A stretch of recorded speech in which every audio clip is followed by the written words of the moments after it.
শুধুমাত্র বালির মধ্যে চন্দ্রমল্লিকার ডাল কেটে বসিয়ে দিলেই নতুন চারা পেয়ে যাবে।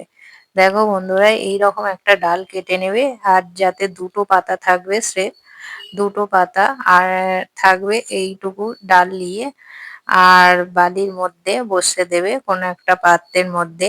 আর 1 সপ্তাহের মধ্যে নতুন চারা তৈরি হয়ে যাবে তোমাদের। দেখো বন্ধুরা, কত সুন্দর চারা হয়েছে।